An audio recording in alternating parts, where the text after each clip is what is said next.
welcome back to my channel. Today I'm going to be doing how to prepare for online school. I know a lot of us are going to be online for this next semester, and I wanted to make a video that would help you guys to get through the semester and also prepare yourself accordingly. I'm going to tell you how to prepare yourself supplies wise, technical wise, and personally. So before school, try to get the device that your school needs you to use for your learning.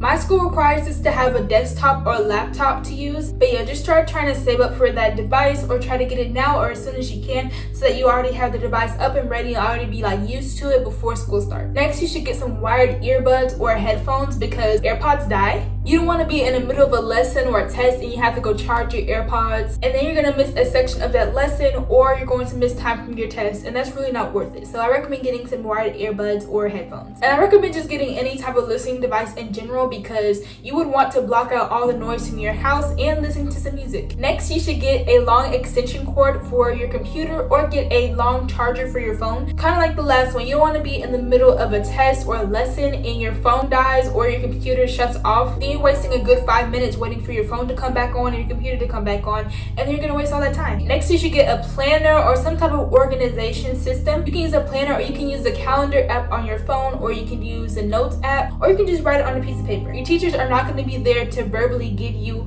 warnings about deadlines or remind you what's due, when it's due. No, they're not going to be there for all that, so you're going to have to make sure that you're accountable for your work.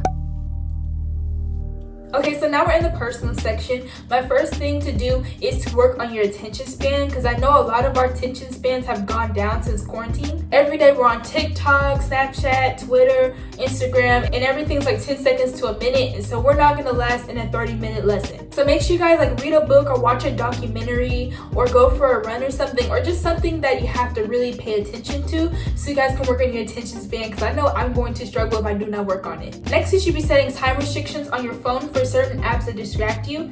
So for me, my school starts at 7:30 and ends at 3 because of online schooling. I'm going to restrict all my social medias and my games so that I can focus on my schoolwork. I'm also going to do 3 to 5, also restrict for that time because that's when I'm going to be doing my homework, even though I'm at home, but it's still homework. Next, you should clean your workspace because I find when I have a nice clean workspace, I'm way more productive. Next, you should designate a space for working and a space for having a break because when you differentiate the two, your brain is going to associate the workspace with actually working and being productive, and the break space for taking breaks and having fun. So that's just going to lead to more productivity. So just make sure that you have a designated space, even if it's not that far away. You can say your workspace is your desk and your break space is on the ground. Just change your scenery in some way, shape, or form. Next, you need to give yourself some structure. What that means is waking up at a good time so that you can have enough time to get ready for school. That also means going to bed at a decent time so you can actually wake up at that certain time that you need to get ready for school. Also, I recommend setting up a little morning routine and a night routine just to kind of get yourself in the habit. When your brain realizes that you're doing the same thing over and over each night before you go to bed, it's gonna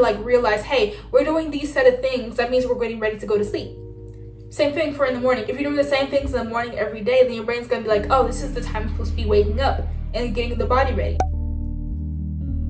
Now we're moving on to the text section. First, you should definitely install Grammarly on your phone because when you're writing essays, that comes in clutch so much. I'm pretty sure we all know what Grammarly is. It kind of checks your grammar and it helps your writing to flow better. Just make sure you have the extension on your computer, and they do have an app for your phone as well. Also, I recommend for you guys to get familiar with Zoom, Google Classroom, and Google Hangouts. Those are the main platforms that schools will be using to teach, so make sure you guys get familiar with those, and that will just make it a lot smoother for going into school. My last preparation is to set your phone into night mode whenever you're doing school, because I don't know if you guys know this, but your phone emits a blue light from the screen, and over hours and hours and hours that really does a number on your eyes. So you might want to turn it on night mode, at least when you're in school, and that can really save your eyes, especially if you already have eye problems. I have astigmatism. That's all for this video. Thank you guys so much for watching. If you enjoyed this video, make sure to leave your feedback by liking, commenting, sharing, subscribing, and turning on post notifications. Until next video, peace out, Landry fam.